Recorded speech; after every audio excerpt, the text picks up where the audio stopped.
5, 4, 3, 2, 1. And now I have the privilege of welcoming David Rohl into our studio. You are a new guest, David Rohl, here in this Midt på dagen. But heartily welcome, and thank you for taking the time to come on the air. It's my pleasure. First time I've ever had an interview in Norway. Fantastic. It looks like you're sitting in a Spanish home or something. Is that true? I am indeed. Yes, I live in a villa overlooking the Mediterranean Sea. So we moved from the UK. I'm obviously an English person. We moved from the UK about 20 years ago, and I've been writing my books here on a mountaintop overlooking the Med. Very nice.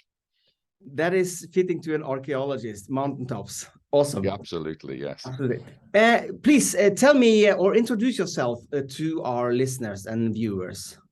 Okay, well, I'm a professional Egyptologist. I have degrees in ancient history and Egyptology and Levantine archaeology and Greek archaeology and all the area of the Holy Land archaeology. So I've got a number of qualifications to be studying archaeology in ancient Egypt in the past. But I actually started studying ancient Egypt when I was 7 years old. I was writing Egyptian hieroglyphs at the age of 7. And then I went to Egypt for the very first time at the age of 9 and sailed all the way down from Cairo to Abu Simbel in King Farouk's paddle steamer. He'd been kicked out of the country in the revolution there, and his paddle steamer was available. So I commandeered it, or my mother did, and we sailed all the way down to Abu Simbel. That was my introduction to Egypt. So I've been in love with the subject of Egypt and Egyptology for many, many years.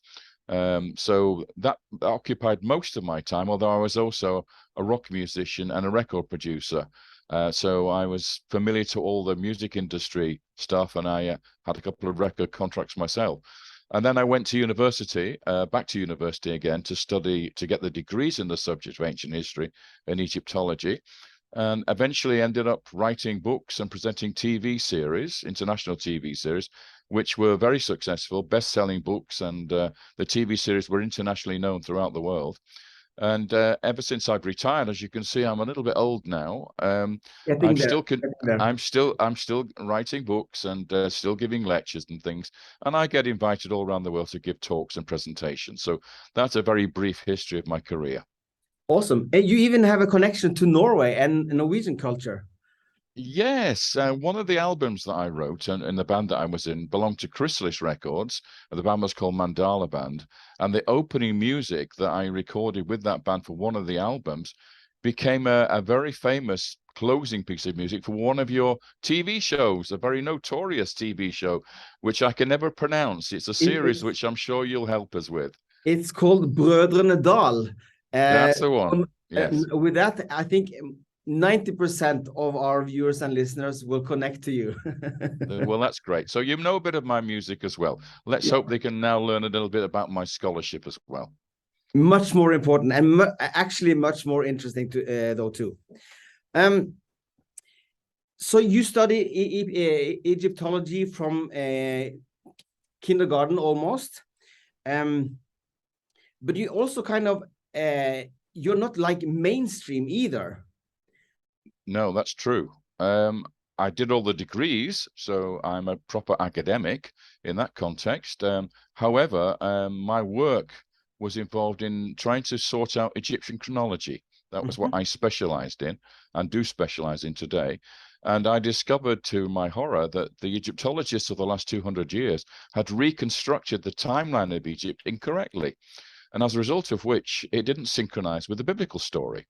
So it led me into looking at biblical archaeology and biblical history and studying the Bible text of the Old Testament and trying to work out why it was that the Bible was so disconnected to Egyptian history and why Egyptologists and other academics were dismissing the Bible as a foundation myth, nothing more than a fairy tale, because it didn't work out with Egyptian history. It didn't seem to sequence properly. So for instance, we have Ramesses II in the conventional dating being the pharaoh of the Exodus, but he was the greatest pharaoh of Egyptian history. There was no evidence at all of Israelites in Egypt at the time. And there was certainly no evidence of an exodus and a catastrophe in Egypt. And then if you look across into the Holy Land, there's no Jericho there at that time either for Joshua to destroy. So what happens is the archaeologists say, well, Jericho and Joshua destroying Jericho is a myth. It's an invented story. And if that's an invented story, then the Exodus must be an invented story, and Moses must be an invented story. And that's how they work it all out. So that is the main kind of thesis, or the thesis that most people or most professors and academics lean to, that it's the biblical story has no root in reality and history. That's absolutely right. Well, when you start looking at revising the timeline of ancient Egypt, which is my speciality, we have something called a new chronology, which shortens the Egyptian timeline by about 2.5 to 3 centuries. It lowers the dates of kings like Ramesses II, bringing them down in time. And once you do that, we then suddenly find this mismatch between the biblical text and archaeology and Egyptology, which is like this, suddenly reconnects together and slots into a perfect fit. Wow. So we end up with an exodus, not in the time of Ramesses II, but at the end of the Middle Bronze Age, which is where we have a large population of Semites living in the eastern delta in the land of Goshen. They disappear from the land of Goshen, and they suddenly turn up in Canaan. Jericho is destroyed at that time. Ai is destroyed at that time, and it fits the conquest narrative perfectly. And then you end up with King Solomon and David in the late Bronze Age, which is the time of the great merchant kings, the great trading networks, which fits Solomon to a T.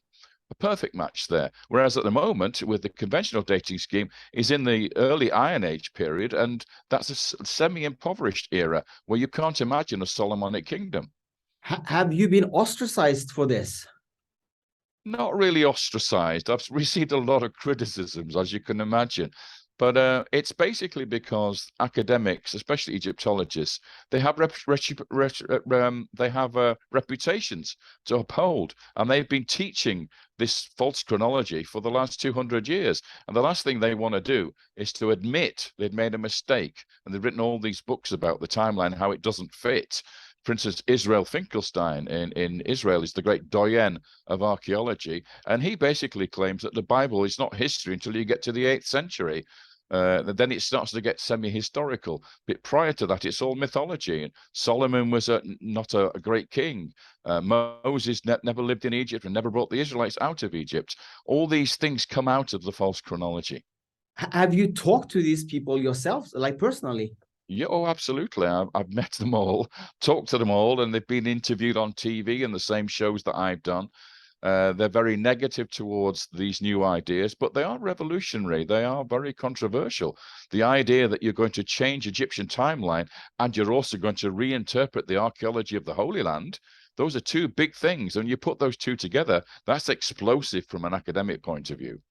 Because in Egyptology, I mean, Egypt, we have massive information about Egypt.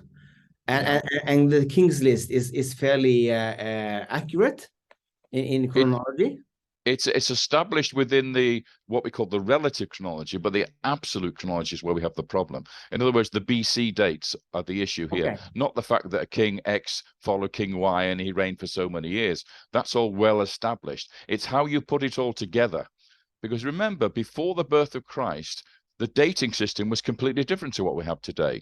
Today we use that we're in 2023 AD, Anno Domini. That is from the birth of Christ. But the people who lived before the birth of Christ didn't know he was going to get born. So they didn't use BC terminology. That's something we've invented.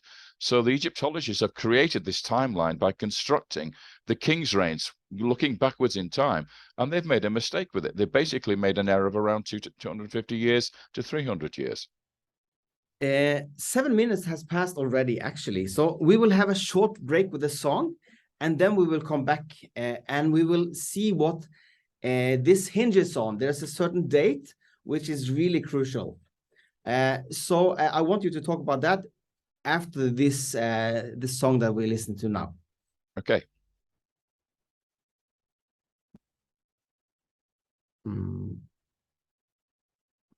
Sorry, there.